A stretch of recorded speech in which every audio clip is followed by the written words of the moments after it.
그래서 보시면은요. 저기로 오세요. 354페이지.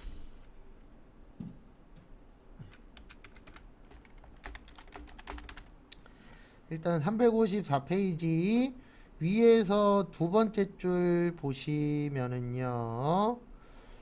위에서 두 번째 줄 보시면 끝쪽에 표준세액 공제라고 있어요. 그래서 표준세액 공제라 그래서 12만 원 해줍니다. 그러니까 요건 뭐냐면 우리 연말정산 할 때 이것저것 서류 가져오라 그러거든요. 그러면 서류를 아예 안 갖고 오시거나 아니면 서류는 가지고 왔는데 공제가 얼마 안 되시는 분들이 있어요.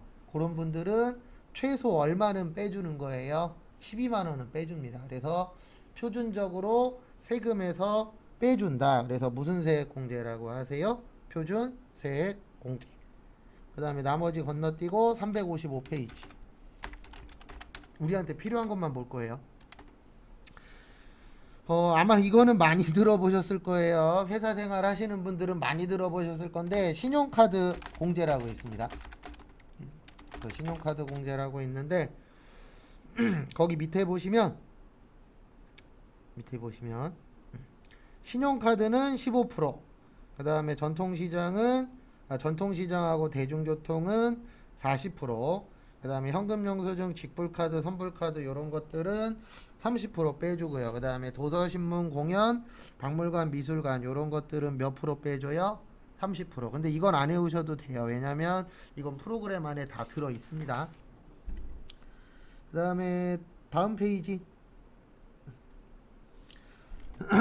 거기 보시면 요거는 하나 좀 알고 계셔야 돼요. 신용카드 공제는 일단 거기 보시면 제가 앞으로 나중에 요렇게 적어 드릴 거예요. 나이는 X, 소득은 동그라미. 그러면 무슨 뜻이냐면 나이는 상관없다는 뜻이에요.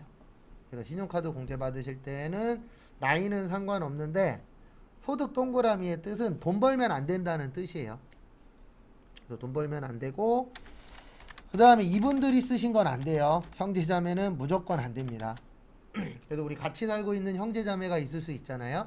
근데 그 형제자매가 만약에 카드를 썼다. 그러면 그 금액은 100원도 안 돼요. 그 다음에 이게 중요합니다. 명의가 중요해요.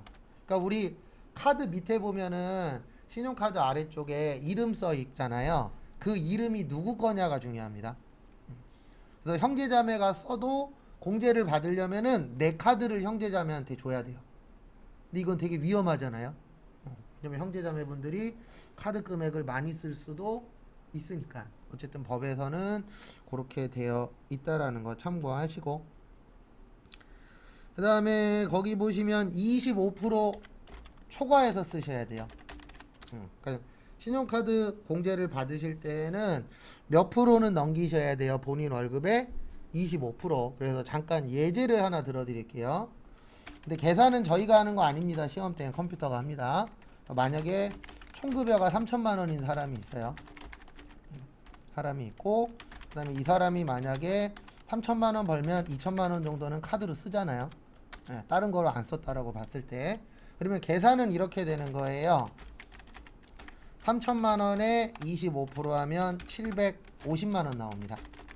그래서 2천만 원에서 얼마를 빼는 거예요? 750만 원. 그러면 1250만 원에 대해서만 공제를 받을 수가 있는 거예요. 다 되는 게 아니고. 그 다음에 신용카드 공제는 현재 15%예요. 그러면 1250만 원에 15% 하시면 187만 5천 원 나와요. 그리고 한 3천만 원 정도 벌면은 여기에 걸릴 확률이 높거든요. 세율이 15% 정도에 걸려요. 그러면은 187만 5천 원 곱하기 15% 하면은 한 28만 원 정도? 2천만 원 써서 요 정도 금액을 공제받을 수 있는 겁니다. 그래서 생각보다 많진 않아요. 근데 100원이라도 받는 게 좋은 거니까 카드로 쓰실 게 있으시면은 뭘로 쓰세요? 카드로 쓰세요. 그래서 본인 연봉의 25% 넘게 쓰셔야 됩니다. 그럼 이제 이렇게 물어보시는 분들도 있어요. 그럼 만약에 내 연봉의 20%만 쓸 수도 있죠. 카드를 아껴 쓴다라고 해서. 그러면 20%만 쓰시면은요 100원도 공제 못 받아요. 그래서 무조건 내 연봉에 몇 프로 넘게 쓰셔야 돼요? 25%. 그 다음에 357페이지 보시면 요거는 시간 날 때마다 좀 읽어주세요. 357페이지 3번에 신용카드 사용금액에 포함하지 않는 것이라고 있으시죠? 요거 잘 봐주세요. 신용카드 사용금액에 포함하지 않는 것. 왜냐면 시험 문제는 되는 거 나오고 안 되는 거 나오고 고르는 게 시험 문제거든요. 요게 카드 공제가 되냐 안 되냐 이런 식으로 골라내는 건데 연습은 할 겁니다. 남은 기간 동안에. 근데 거기 보시면 부동산 관련된 거 안 되고 사업소득 관련된 거 안 되고 비정상적인 거 안 되고 보험료 공교육비 이런 거 안 되고 자동차 구입 비용 안 되는데 거기에다 밑줄 치세요. 중고자동차. 중고자동차를 신용카드로 사시면 무려 10% 인정이 돼요. 1000만 원짜리를 카드로 사시면 얼마가 인정이 돼요? 100만 원. 근데 이거 알고 계셔야 됩니다. 이게 있다라는 거 아는데 저 사람들이 싫어해요.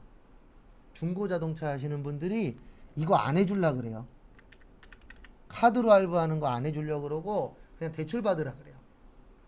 근데 왜 그러냐면 카드로 할부 받아버리면은요 뭐 요즘에는 많이들 정상적으로 세금을 내고 있긴 하지만 어쨌든 좀 세금을 내야 되는 부분이 연관이 좀 많아지기 때문에 요거 잘 안 해주려고 합니다.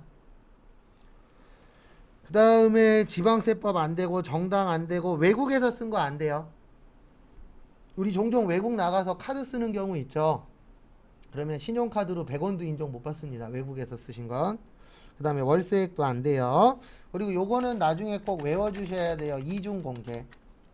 그래서 신용카드 의료비, 그 다음에 신용카드 교복구입비, 그 다음에 신용카드 미취학 아동 학원비. 요거는 이중공제라 그래서 2번 뺄 수 있어요. 그러니까 병원 가시면 꼭 뭘로 결제하세요? 카드로. 그러면 신용카드 공제도 되고 의료비 공제도 됩니다. 근데 저거 받은 건 안 돼요. 뭐 받은 건 안 되냐면은 요즘 실손보험 많이 드러났잖아요. 그러니까 내가 만약에 병원비가 100만 원 나왔는데 실손보험으로 80만 원을 받았어. 그러면 20만 원만 되는 거예요. 왜냐면 받은 것까지 혜택을 주면은 2번 혜택 주는 게 되기 때문에 받은 건 안 됩니다. 그래서 참고하시고. 그 다음에 교복 산 것도 안 되고, 그 다음에 미취학 아동 학원비도 안 돼요. 요거 세 가지는 이중공제 됩니다. 안 되는 게 아니고 이중공제 가능하다라는 거 참고하시고요. 요건 좀 외워주셔야 돼요. 나중에. 그 다음에 361페이지.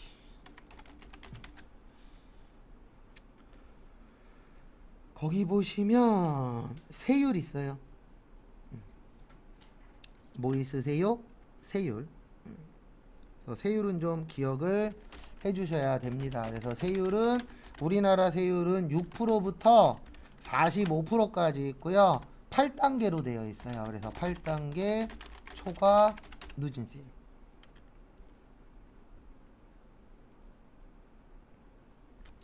몇 단계로 되어 있다고요? 8단계. 그래서 어떻게 되어 있냐면 거기 밑에 있어요. 6, 15, 24, 35, 38, 40, 42, 45 이렇게 총 8개로 되어 있는데 8개로 되어 있는데 저희 시험은 이걸 물어보진 않고요. 요 정도는 물어봐요.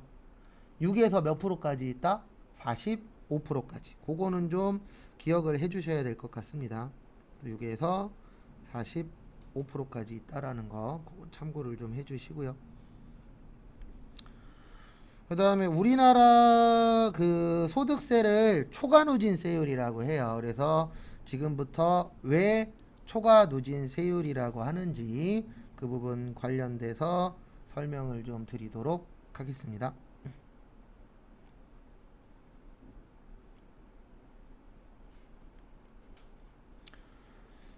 그래서 보시면은요. 거기 1200만 원은 1200만 원까지는 6%예요. 몇 프로라고요? 6%. 그러면 1200만 원에 6%면 72만 원 나와요. 얼마 나온다고요? 72 72만 원. 그래서 우리나라를 왜 초과 누진세율이라고 하냐면 거기 밑에 보시면 72만 원 더하고 시작하죠. 거기 두 번째 보시면 1200만 원 초과 4600만 원 이하 보시면 얼마를 더하고 시작해요? 72만 원을 더하고 시작하죠. 그래서 그 1200만 원까지는 72만 원만 내면 돼요. 근데 1200만 원 넘는 금액에 대해서는 몇 프로를 적용하는 거예요? 15%. 그래서 초과누진세율의 뜻이 뭐냐면 초과되는 금액에 대해서만 누적해서 적용을 하겠다. 그러니까 그 전까지는 누적이 되어 있는 거고 그 1200만 원이 넘는 금액에 대해서만 몇 프로를 적용하는 거예요? 15%. 이렇게 적용하는 걸 무슨 세율이라 그래요? 초과 누진세율. 그래서 많은 분들이 열심히 공제를 하려고 하는 이유가 뭐냐면 이것 때문에 그런 거예요. 만약에 내가 1300만 원이 되잖아요. 그러면 이렇게 되거든요. 72만 원 더하기 1200만 원까지는 6%라 그랬잖아요. 그러면 나머지 100만 원에 대해서는 15%가 적용돼요. 그러면은 87만 원을 내야 됩니다. 그러니까 6%냐 15%냐가 커요, 작아요? 크죠. 그래서 그것 때문에 이제 열심히 보험도 드시고 그 다음에 카드 쓸 때 꼭 받으시고 그 다음에 현금 영수증 같은 것도 꼭 받으려고 사람들이 노력을 많이 하잖아요. 그게 다른 것 때문에 아니고 뭐 덜 내기 위해서, 세금을 덜 내기 위해서. 그 다음에 쪽이 363페이지. 363페이지 보시면은 근로소득세액공제라고 있는데요. 거기에서 요것만 좀 봐두세요. 저희 시험엔 다행히도 이런 거 계산하는 건 잘 안 내요. 거기 아래쪽에 보시면 일용근로자라고 있어요. 그래서 일용근로자는 산출세액의 몇 프로 빼준다? 55%.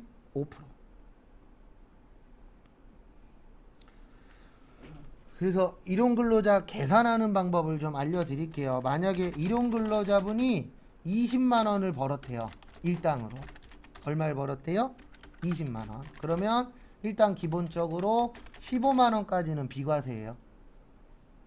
얼마까지는 비과세라고요? 15만 원. 그러면 5만 원 나옵니다. 그 다음에 우리나라 현재 최저세율이 아까 몇 프로였죠? 6%였죠. 몇 프로였어요? 6%. 그러면 얼마 나오냐면 3,000원 나와요. 그 다음에 여기에서 또 빼주는 거예요. 얼마를 빼주냐면은 55%를 빼줘요. 그래서 3,000원에 몇 프로 빼준다고요? 55%. 그러면 이렇게 돼요. 3,000원 빼기 1,650원. 그래서 20만원 받으면 요 정도 세금 내시면 돼요. 얼마요? 1,350원. 그래서 일용근로자분들은 세금을 많이 안 내도록 되어 있어요. 왜냐하면 대부분 일용근로자분들이 고소득자예요, 저소득자예요? 저소득자분들이 훨씬 더 많습니다. 고소득자도 있어요. 그래서 뭐 어떤 기술 갖고 계신 분은 하루 일당이 30만 원이래. 그러면 30만 원 한 달 내내 일하면 900이죠. 근데 중요한 건 뭐냐면 그런 일이 1년 내내 있는 게 아니잖아요. 있을 때도 있고 없을 때도 있고 하다 보니까 일용근로 관련돼서는 세금을 좀 덜 내도록 되어 있습니다. 법 자체에. 그래서 그건 참고하시고. 그 다음에 364페이지. 그래서 364페이지 보시면 자녀세액공제라고 있으세요. 무슨 세액공제요? 자녀세액공제. 그래서 지금부터 자녀세액공제 보도록 하겠습니다. 그래서 자녀세액공제는 7세 이상 20세 이하만 돼요. 7세 이상 20세 이하.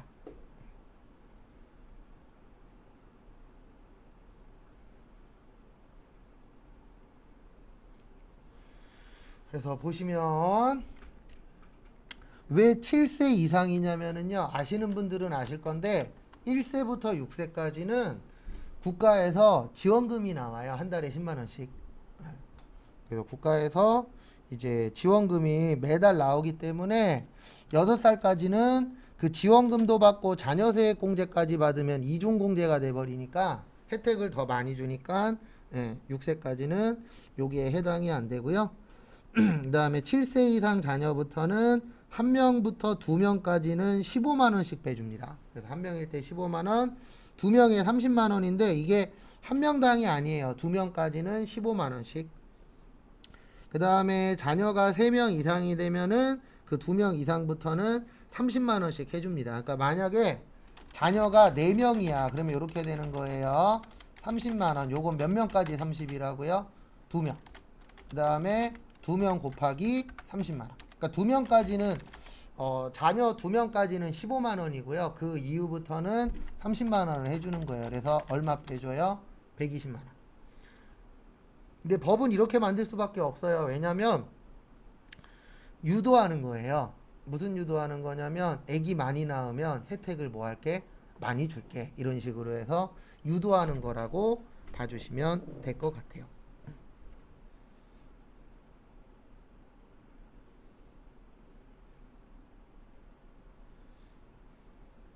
참고하시고. 그 다음에 추가 공제라고 있습니다. 그래서 여기 추가 공제가 뭐냐면은요. 추가 공제. 요게 출산 및 입양 공제예요. 그래서 추가적으로 출산을 하시거나 아니면 입양을 하실 경우에 요거는 평생 한 번만 됩니다. 그 자녀 관련돼서는 한 번만 가능하세요. 그래서 첫째는 30, 둘째는 얼마요? 50, 셋째는 70. 이렇게 국가에서 인정을 해줍니다. 그래서 참고하시고. 근데 금액 계산은 컴퓨터가 다 하니까 금액까지는 저희가 신경을 안 쓸 거예요. 그 다음에 저기 보시면 367페이지.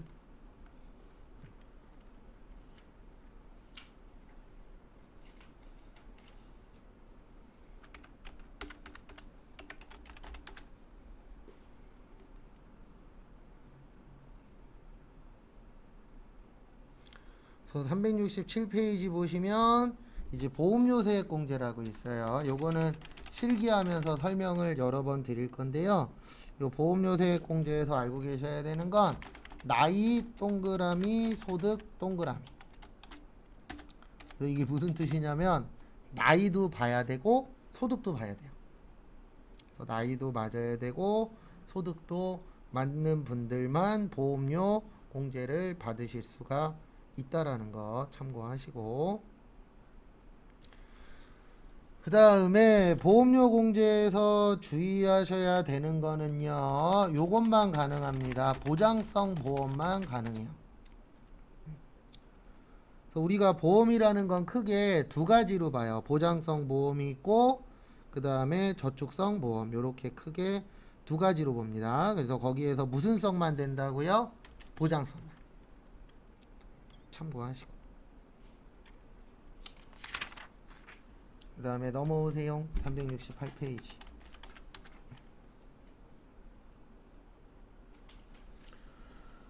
그래서 368페이지 보시면은요, 의료비 세액 공제라고 있으세요. 의료비 세액 공제. 그래서 의료비 세액 공제는 말뜻 그대로 이해하시면 됩니다. 의료 관련된 건데요. 요거는 유일하게 나이도 상관없고 소득도 상관없어요. 요거를 무슨 공제라 그래요? 의료비 세액 공제라고 합니다. 그래서 의료비 같은 경우에는 알고 계셔야 되는 게 이제 요거 안 돼요. 미용 목적 성형 수술하고 그 다음에 건강 증진 식품은 안 됩니다. 그래서 미용 목적 성형 수술하고 건강 증진 관련된 거는 안 된다라는 거. 그 다음에 거기 보시면 3% 초과하셔야 돼요. 그러니까 아까 신용카드는 25% 초과였잖아요. 근데 병원비는 3% 초과하셔야 돼요. 그래서 이게 무슨 뜻이냐면 내가 만약에 연봉이 3천만 원이야. 그러면 병원비로 90만 원 이상은 나오셔야 돼요.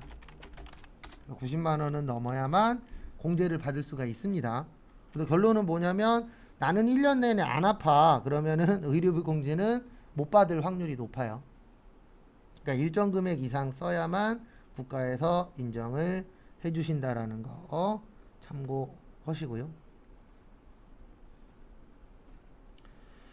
그 다음에 거기 보면서 교재 보면서 설명드리도록 하겠습니다. 그래서 거기 보시면 근로소득자가 기본공제 대상자를 위하여 공제 대상 의료비를 지급한 경우, 그래서 거기 보시면 우리 병원 가는 거 그건 당연히 되는 거고요. 거기 박스 안에 보시면 이거 있어요. 뭐 있냐면은 시력 보정용 안경하고 콘택트 렌즈는 1인당 50만 원까지 됩니다.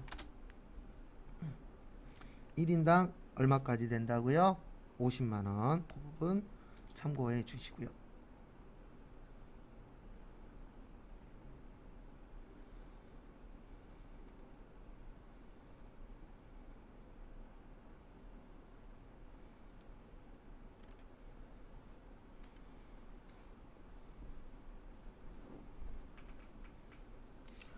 그 다음에 실손 의료보험은 뭐 한다고요?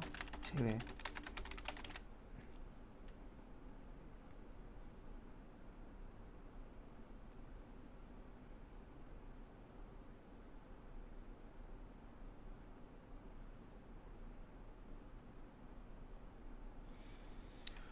그 다음에 거기 보시면은 저거 산후조리원 있죠? 네, 산후조리원은 7천만 원 이하여야 돼요. 그래서 7천만 원 이하여야 되고 200만 원까지 됩니다. 참고하시고 7천만 원 이하에 200까지.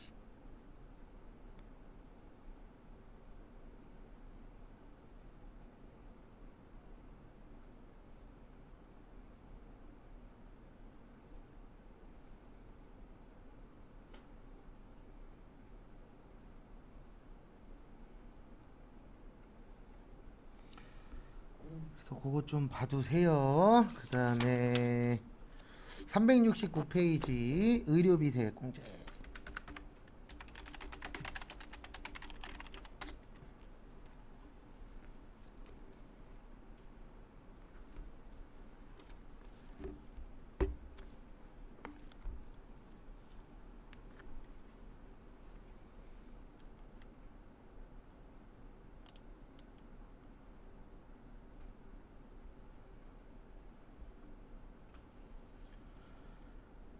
그래서 보시면은요,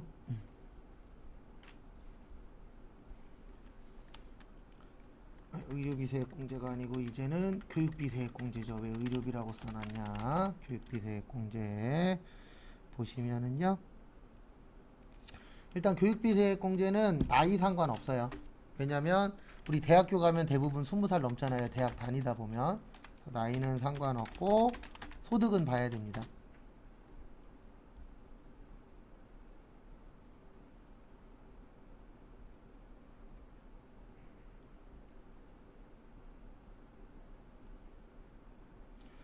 그 다음에 다음 거 보시면 대학원은 본인만 돼요. 그래서 대학원 다니는 경우 있어요, 없어요?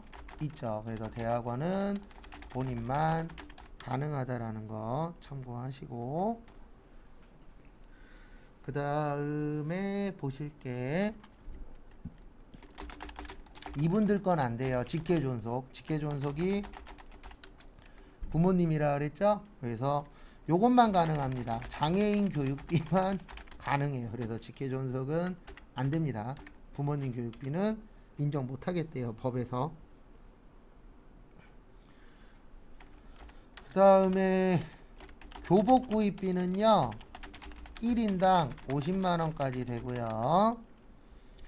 그 다음에 학교에서 이제 현장 체험 학습 갈 때가 있어요. 그래서 현장 체험 학습은 30만 원까지 가능합니다. 얼마까지 된다고요? 30.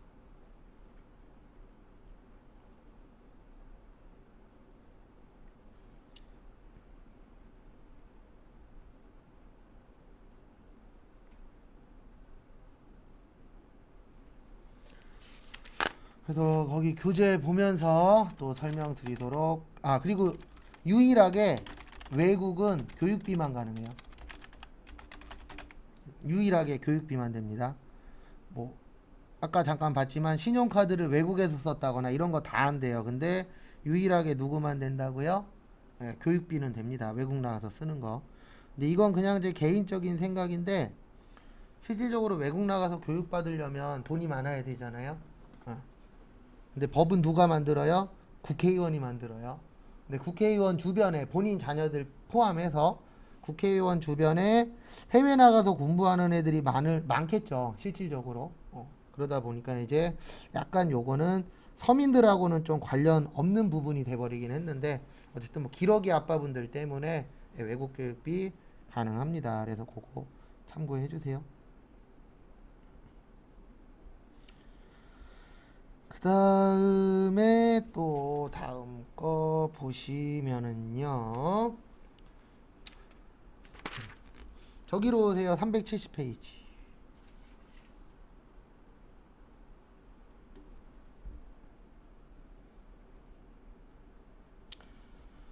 370페이지 보시면 수업료 되고 학교 급식비 되고 교과서 떼금 되는데 교과서 떼금은 초중고만 돼요. 그 다음에 교복구입비 되는데 교복구입비는 중고등학생만 되고요. 1인당 얼마요? 연 50만원까지. 그 다음에 방과후학교 수업료 되고 방과후학교 도서구입비 되고요. 현장체험학습비 되는데 현장체험학습비는 1인당 얼마까지 된다고요? 30만원까지. 그거 참고해 주세요.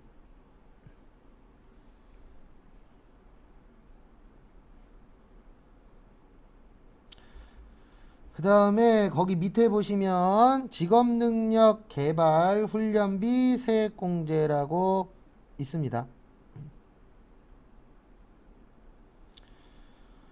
그래서 거기 보시면은요, 직업능력 개발 훈련을 받으시는 경우에 되는데 요거는 본인만 돼요.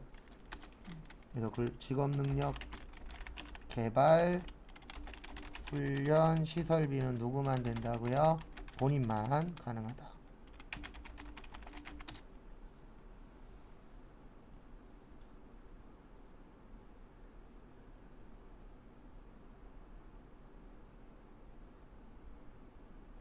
참고하시고요.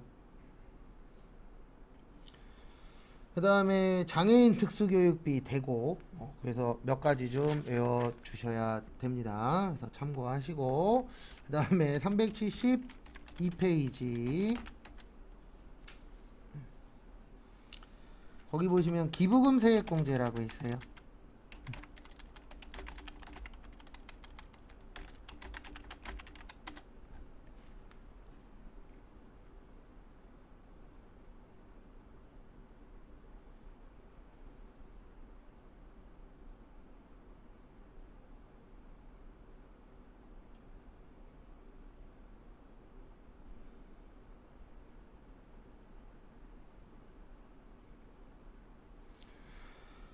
그래서 기부금 세액공제는 나이는 상관없고요. 소득은 계산을 하셔야 됩니다. 요건 실기하면서 계속 정리할 거예요.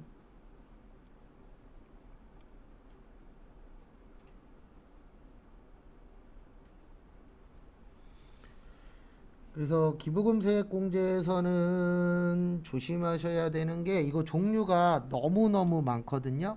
그래서 이거를 다 외울 수가 없어요. 종류가 너무 많아서. 그래서 요거 같은 경우에는 이제 입력하면서 볼 건데요. 요즘 시험 문제에 나오는 것 중에 하나가 요거 잘 나오더라고요. 뭐 잘 나오냐면 적십자회비.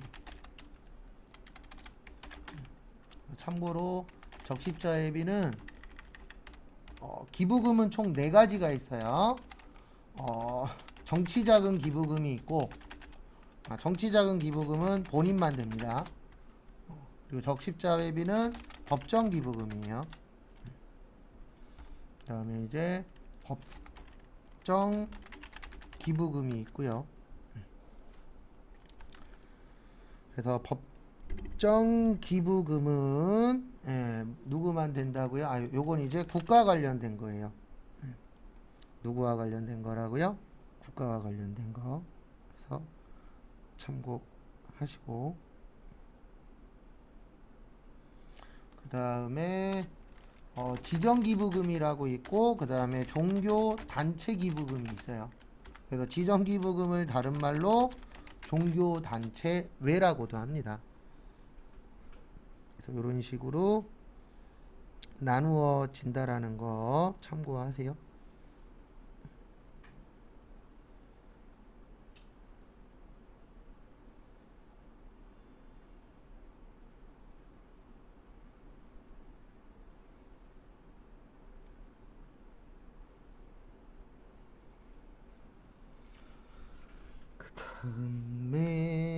그래서 요거 나누는 거는 문제 풀면서 할 거예요. 그리고 요것도 기억을 해주세요. 정치자금 기부금은 누구만 된다고요? 본인. 그 다음에 법정 기부금은 국가 관련된 거예요. 그래서 이 적십자 회비 자체가 적십자 자체가 국가하고 연관성이 있어요. 그래서 그것만 된다라는 거 참고하시고.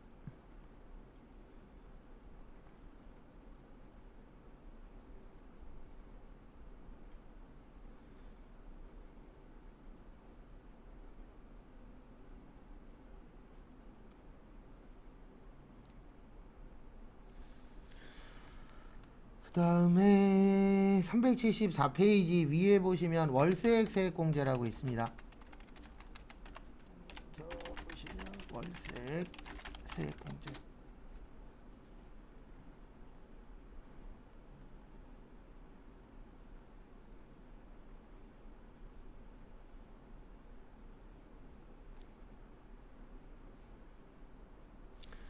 월세액 세액공제 보시면은요, 요것도 7천만원 이하만 돼요. 그래서 7천만원 이하만 가능하고요. 그 다음에 무주택자여야 됩니다. 왜냐면 집 있으면서 월세 사는 것까지 국가에서 지원해 줄 수는 없잖아요. 그래서 집 없이 이제 월세 사시는 분들은 월세액 세액공제를 해줘요.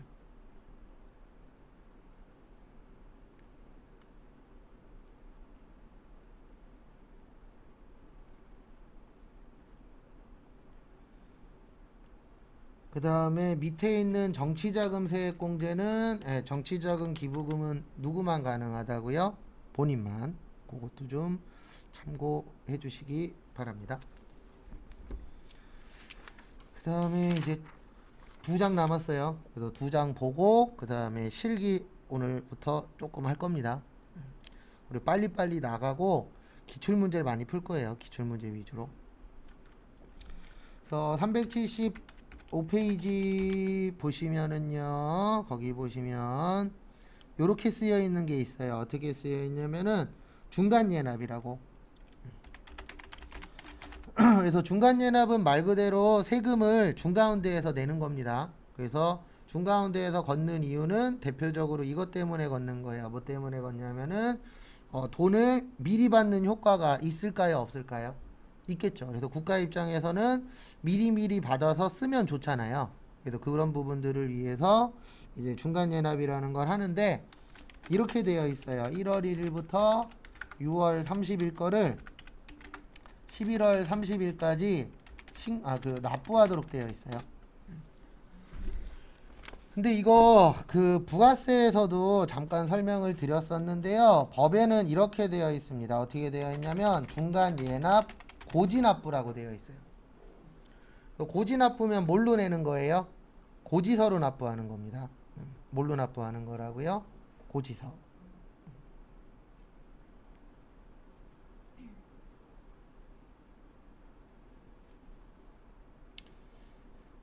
그 다음에 보시면은요, 중간예납 고지납부인데 법에는 이렇게 되어 있어요. 11월 1일부터 15일까지 고지서 발송을 해줘요. 고지서 발송을 하도록 되어 있고요.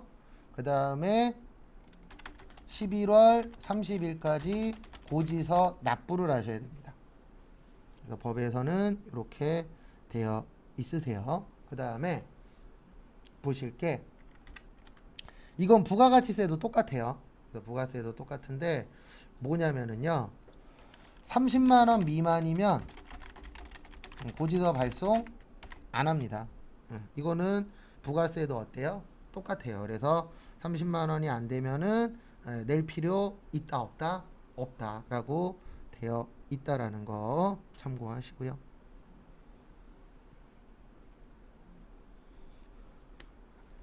그래서 거기 보면서 잠깐 볼게요. 거기 지문 보면서 거기 지문 보시면은요,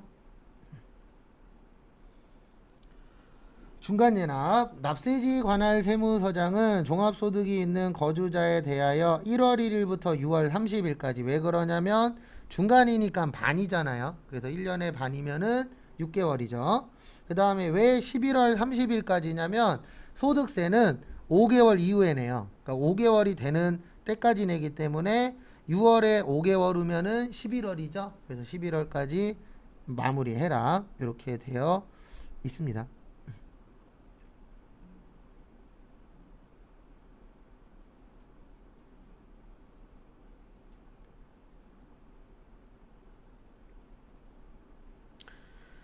그 다음에 다음 거 보시면은요, 거기 세 번째 줄에 보시면 요거는 좀 알고 계세요. 중간연합세액이 얼마 미만이면은요, 30만원 미만이면 징수하지 않는다. 그건 좀 봐주시고요. 30만원 안 되면 징수 안 합니다. 그 다음에 나머지는 필요 없어요. 그 다음에 어디로 오시냐면은 저기 376페이지 밑에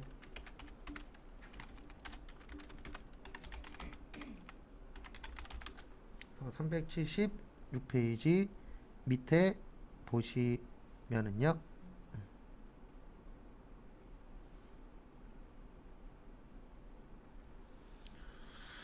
거기 보시면 원천징수라고 있는데 이 많은 걸 다 외울 수는 없어요. 너무 종류가 많아서. 그래서 일부만 외울 겁니다. 앞에 보시면은요, 원천징수 세율 외울 거예요. 다음 주에. 그래서 이자고 배당은 14%. 그 다음에 비영업 대금의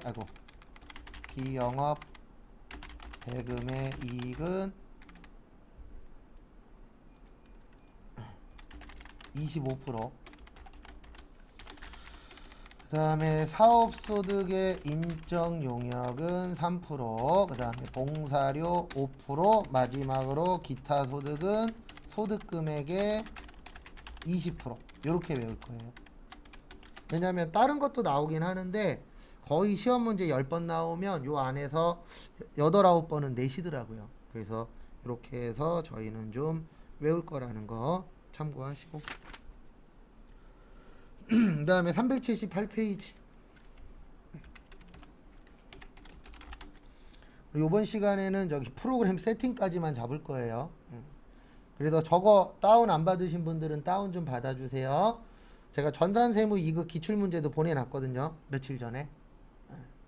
그래서 바탕화면에다가 전산세무 2급 기출문제 그거 좀 다운로드 받아주세요. 그래서 378페이지 보시면 확정신고를 하지 않아도 되는 자라고 있는데요. 요거는 나오면 100% 이론에 나옵니다. 안 와도 되는 거주자. 그 옆에다가 요렇게만 적어주세요. 분리과세하고 그 다음에 연말정산. 연말정산 분리과세. 순서가 이렇게 쓰는 게 조금 더 맞겠네요.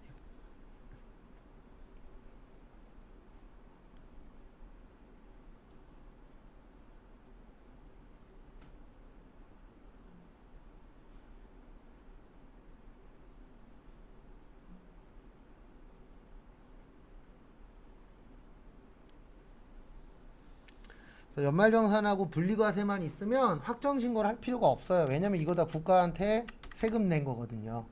그래서 거기 1번에 보시면 근로소득만 있는 자라고 있거든요. 근로소득은 연말정산했으니까 또 신고할 필요 없다. 그 다음에 공적연금이라고 있죠. 요것도 연말정산해요. 그래서 또 신고할 필요 없다. 그 다음에 연말정산되는 사업소득은 거기 적혀있죠. 연말정산이라고. 그 다음에 퇴직소득에다가 이렇게 적어주세요. 분리과세. 그래서 분리과세의 뜻이 뭐냐면 돈 받을 때 세금을 띄고 받는 거예요. 그러면 더 이상 그것과 관련돼서는 세금을 낼 필요가 없다. 그래서 나머지는 그 두 가지 다 조합들이기 때문에 이 두 가지에 해당되는 분들은 종합소득세 신고하실 필요가 없습니다. 그래서 참고하시고.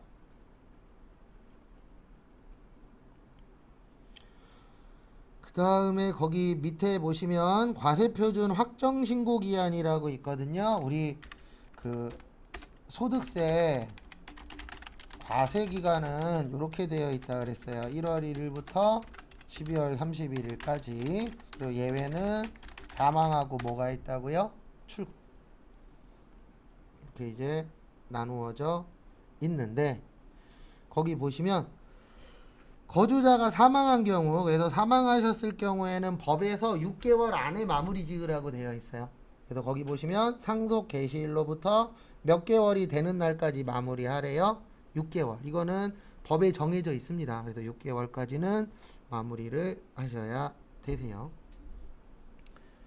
그 다음에 거주자가 출국할 때, 요게 시험 문제 가끔씩 나옵니다. 출국하시면은요, 출국일 전일까지 마무리 하셔야 돼요. 왜 그러냐면, 여기에서 말하는 출국이 이민 가는 거예요. 놀러 가는 거 말고. 이민 갈 때에, 이민 가는 당일날 바쁠까요? 안 바쁠까요? 바쁘겠죠. 이민 가는 당일날 바쁠 수밖에 없잖아요. 구조 자체가. 왜냐면 당일날 막 비행기도 타야 되고 막 공항으로 이동도 해야 되고 정신없이 바쁠 겁니다. 그래서 법에서는 어떻게 하도록 되어 있냐면 그날 당일날 하지 말고 그 전날까지 세금 신고를 뭐해라? 끝내라 라고 되어 있으세요. 그래서 그거 좀 봐두시고요.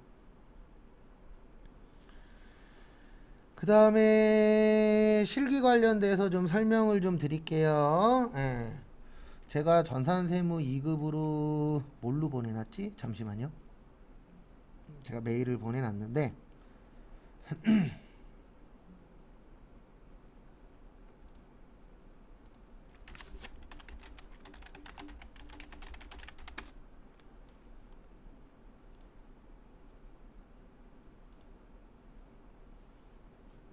요걸로 보내놨네요. 세무 2급 소득세 요거 말고 여기구나. 요거 세무 2급 소득세 부가가치세 40회부터라고 거기 안에 보시면 잠시만요. 여기 있구나. 전산세무 2급 기출문제라고 있을 거예요. 그거 다운로드 좀 받아 주시고요.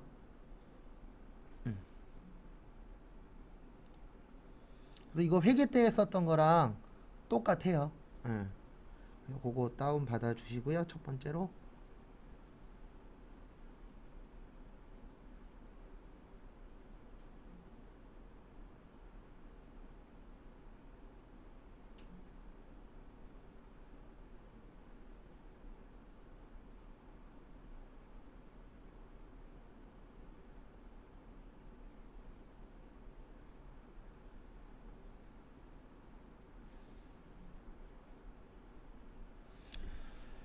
그 다음에 요거 받으셔서 압축 푸시면 어디 갔냐? 얘 아닌데.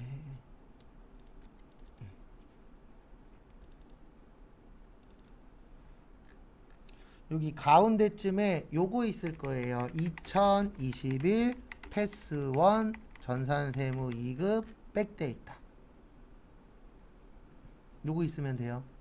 그 안에 보시면 2021 패스 1 전산세무 2급 백데이터.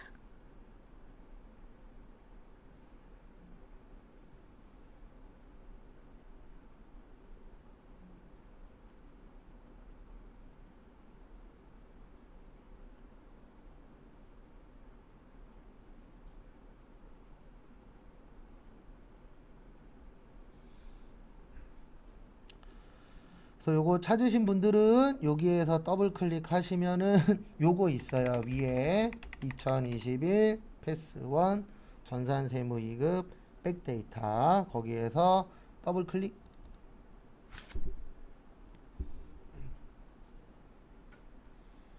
그러면 지가 알아서 올라갑니다.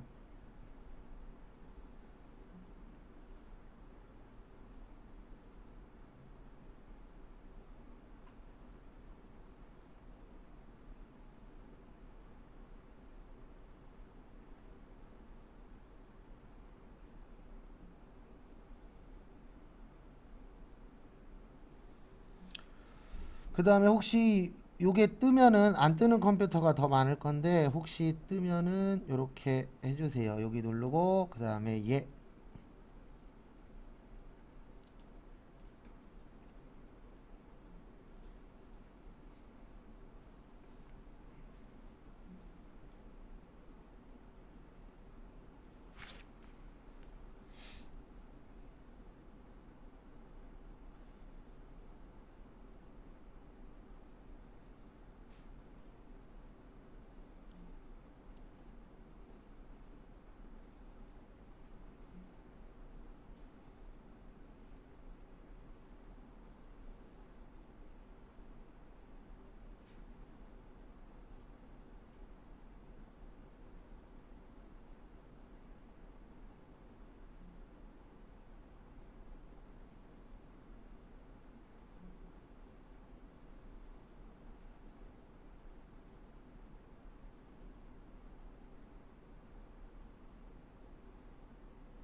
그 다음에 여기 보시면 요거 나오신 분들은 설치 다 되셨잖아요. 그러면 그 다음에 이렇게 하시면 돼요. 여기 교육용 있죠? 교육용 들어오시고요.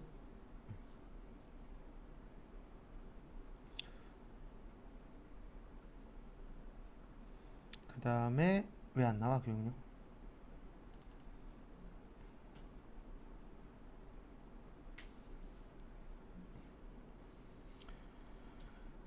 그 다음에 여기 보시면 회사 등록이라고 있으실 겁니다. 그래서 회사 등록 누르시고요.